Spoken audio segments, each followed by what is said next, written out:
Hey everyone, we are working to hit 1,000 subscribers and I need your help to get there. If you enjoy the content, please hit that subscribe button right now. Stop. Stop whatever you are doing right now and look at that footage. Look at where that man is standing.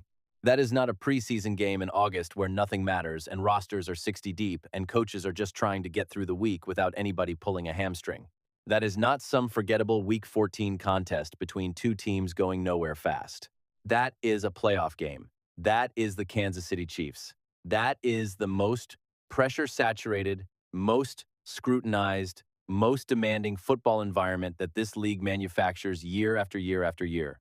And the man you just watched, the man breathing that air, absorbing that energy, standing in that locker room and running out of that tunnel, his name is Swayze Bozeman. And I am going to bet everything I have that before this video started, you had absolutely no idea he existed. I am Dre. This is Dre Talk Sports. And today, we are going somewhere the mainstream NFL media would never bother going. We are going deep, all the way deep, on one of the most quietly significant signings of this entire offseason. Because while everybody else is out here chasing blockbusters and screaming about cap space and arguing over the top 10 free agents, we are in the lab. We are doing the work. And the work today is all about a name, a story, and a signing that tells you everything you need to know about how championship football is actually built. Stay with me for this entire video because I am going to take you on a full journey from southern Mississippi all the way to Kansas City, from 35 snaps in New York to a brand new opportunity on a roster with real aspirations. I am going to give you the numbers, the context, the history, and the opinion that nobody else is brave enough to put on record. And by the time we are finished here, you are going to have a completely different understanding of how NFL rosters are actually constructed and why moves like this one, quiet, unflashy, completely under the radar, are often the ones that end up mattering most when January comes around and the lights get brightest. Let us go all the way back to the beginning, because context is everything in this business. And if you want to understand Swayze Bozeman, you have to understand where he came from and what that origin story actually means. Southern Mississippi, the Golden Eagles, Hattiesburg, Mississippi. Now, I want you to think about what it actually means to come out of that program and make it onto an NFL roster. Because we live in a world where the conversation about college football talent is almost entirely dominated by SEC heavyweights and Big Ten powerhouses. Alabama ships out first-round picks the way Amazon ships packages. Ohio State produces NFL defensive backs on an assembly line. Unquote. Georgia's front sevens have been terrorizing professional offenses for years. Those programs have recruiting pipelines, state-of-the-art facilities, coaching staffs with NFL connections, and national profiles that make the path to professional football significantly more accessible for their players. Southern Mississippi is not that. Southern Mississippi is a Conference USA program where players fight for scout attention, fight for combine invitations, fight for opportunities that five-star recruits at brand-name schools get handed without even asking. To come out of that environment and convince an NFL franchise to put you on their roster requires a level of self-promotion, film preparation, physical conditioning, and raw competitive will that goes above and beyond what most players at the major programs ever have to demonstrate.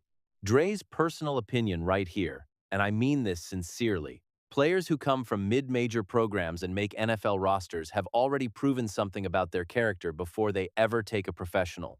Snap. The path was harder, the resources were fewer, the doubters were louder, and they made it anyway. That is who Swayze Bozeman is at his foundation. That is the DNA we are working with before we even talk about a single NFL play.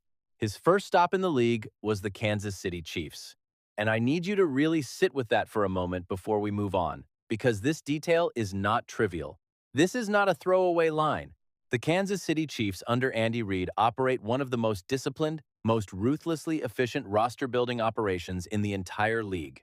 Multiple analysts and insiders who cover that organization have noted that the Chiefs have a long-standing reputation for keeping players on their roster who serve specific, defined purposes, guys who understand scheme, execute assignments under pressure, and contribute on special teams at a championship level. They do not carry bodies. They do not sign names for the sake of nostalgia or storylines. Every single man on that 53-man roster has to earn his spot through performance. The competition for those jobs is as fierce as anywhere in professional football. So, When I tell you that Swayze Bozeman made it onto the Kansas City Chiefs active roster and appeared in 3 games, 3 actual, real, regular season NFL games in a Chiefs uniform, I need you to understand what that threshold represents. It means the most demanding coaching staff in professional football looked at this man, evaluated his film, watched him compete in practice, and decided he was ready to be trusted on an NFL field when it mattered. According to the available data, in those 3 appearances, Bozeman registered 3 combined tackles, 2 solo stops, and 1 assisted tackle. No sacks, no forced fumbles, nothing that shows up on a highlight reel. But here is what Dre sees in that stat line that most people completely miss. I see a player who was called upon in a live game situation against real NFL offensive players and executed his assignment cleanly enough that the coaches kept coming back to him. You do not get dressed for a Kansas City Chiefs game and then get dressed again the following week if you messed up the first time. The fact that he appeared 3 times tells you the staff trusted what they saw. But then the postseason happened. And this is the part of the Swayze Bozeman story that genuinely stopped me cold during the research for this video. Bozeman was on the Chiefs roster during their playoff run. 3 postseason games? Think about what that means in the full scope of an NFL career. The vast majority of men who ever put on a professional football uniform never experience a single playoff game. They grind through training camps and preseason cuts and practice squad elevations and midseason roster shuffles, and they never once get to stand on a field in January when the entire football world is watching. Swayze Bozeman has done it 3 times. As a player from southern Mississippi who nobody was writing columns about, he was in those buildings. He was in those locker rooms. He breathed that air and felt that pressure and survived in that environment. And you are telling me that counts for nothing? Dre's personal opinion, and I will die on this hill, the mental experience of playoff football is one of the most undervalued assets in the entire sport. There is a version of this game that you play in September that is completely different from the football you play in January.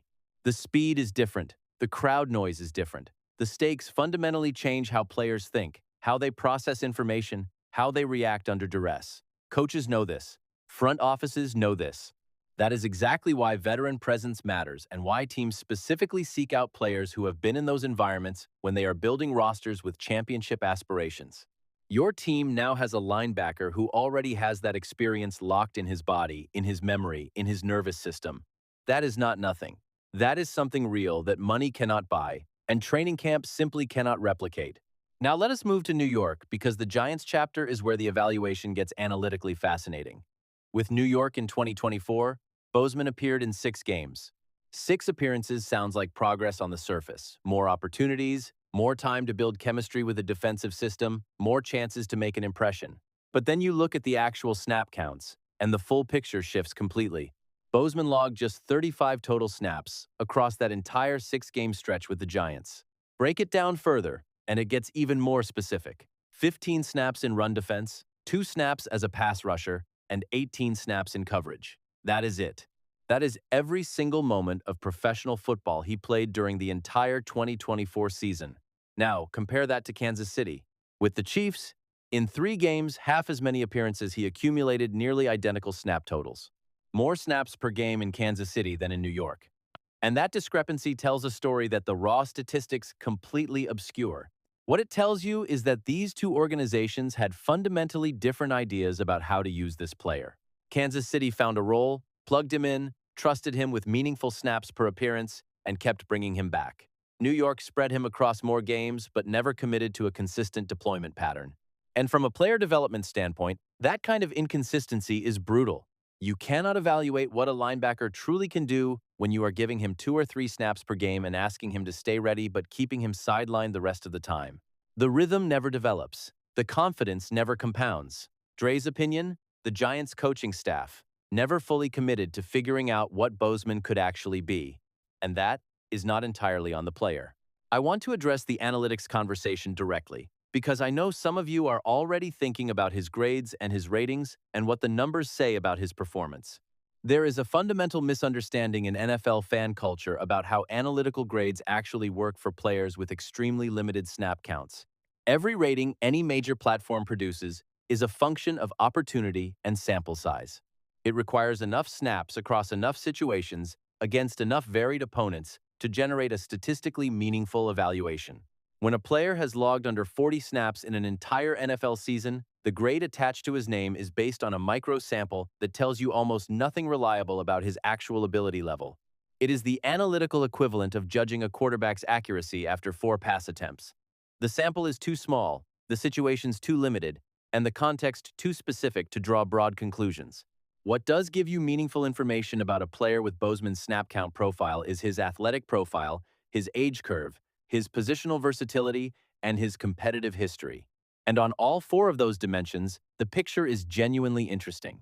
His frame and athleticism have been professional grade enough to survive on 2 different rosters in 2 completely different systems. His usage across both stops, run defense, pass rush, and coverage indicates that coaching staffs saw enough versatility to deploy him in multiple contexts. His competitive history includes playoff football at the highest level this sport produces. None of that shows up in an analytical grade. All of it matters. Now I want to talk about the age argument in a way that goes deeper than the surface level take, because 27 years old gets dismissed far too quickly in football conversations, and it drives me absolutely insane. In the broader sports culture, 27 gets treated like a player is already on the downslope, like their best days are behind them, and teams should be focusing on younger options. And in certain positions and certain contexts, that conversation has merit. A running back at 27 who has absorbed 300 carries per season for 4 consecutive years is a completely different discussion than a linebacker at 27 who has barely cracked 200 career snaps. The physical wear, the injury history, the accumulated mileage, completely different situations requiring completely different evaluations.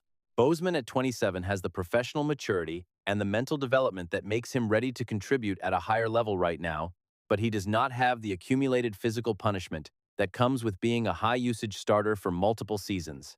His body is not broken down. His knees are not exhausted. His football IQ has been sharpened by 3 years in professional systems under legitimate NFL coaches. His physical prime is still fully intact. Research on linebacker development curves indicates that inside linebackers typically hit their peak performance window somewhere between 26 and 30 years old, a range that accounts for the cognitive demands of the position requiring more time to develop than pure athleticism. Positions. Swayze Bozeman is sitting right in the middle of that window, not too young to be unreliable, not old enough to be declining. Exactly where a linebacker needs to be to have his best football still ahead of him.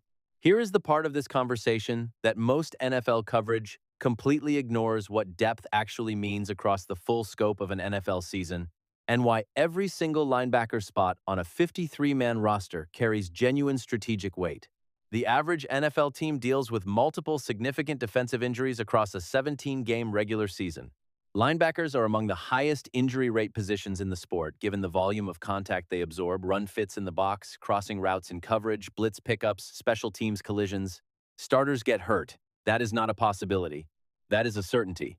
And when a starter goes down in Week 8 and your team is sitting at 5-2 with legitimate playoff aspirations, the question of who steps into that role becomes one of the most critical roster decisions of the entire season. That is the moment when Swayze Bozeman could matter most. Not Week 1, not the opening depth chart release, not the first press conference of training camp, but that moment in November when the injury report drops and someone needs to step up and execute at a professional level in a game that genuinely counts. And in that moment, the difference between a player who has been in playoff locker rooms and absorbed real NFL defensive assignments versus a raw, undrafted rookie still processing the speed of the professional game, that difference is enormous. Dre's personal opinion? Teams that win championships are not built exclusively from the top of the roster down. They are built from the bottom of the roster up. And the decisions made about spots 40 through 53 are often the ones that define January results. This signing is a spots 40 through 53 decision, and it is absolutely the right one. So let us bring this all the way home. Let us zoom all the way out and see the complete portrait of Swayze Bozeman clearly. You have a 27-year-old linebacker from southern Mississippi who fought his way onto one of the most demanding rosters in professional football as his very first NFL stop. You have a player who was trusted with meaningful snaps by Andy Reid's coaching staff, one of the most respected and analytically sophisticated operations this game has ever seen. You have a player who survived a playoff environment and came out the other side with experience that simply cannot be manufactured in a practice setting. You have a player who went to New York, got underused, got inconsistently deployed, got a smaller role than what Kansas City gave him and still kept showing up, still kept competing, still kept his name alive on NFL transaction wires when lesser-motivated players would have quietly disappeared. And now you have a player walking through one more open door with 3 full years of professional football in his body and absolutely everything left to prove. Is Swayze Bozeman going to make the final 53-man roster? Honestly, it could go either way. Training camps are brutal and unpredictable, and the competition for depth linebacker spots is fierce. There will be younger players with higher theoretical ceilings fighting for the same jobs. There will be veterans with longer resumes pushing for consideration. Nothing about his path to this roster is guaranteed, and anyone telling you otherwise is not being straight with you. But here is what I know for certain: he has earned the right to compete. He has earned the right to walk into that training camp and fight for a spot on the strength of everything he has already accomplished just to get to this moment. And players who are hungry, who are experienced, who have been overlooked and underestimated, and who show up anyway, those are the players that define training camps and shock everybody by the time September arrives. All right, we are at the end, and you already know what it is.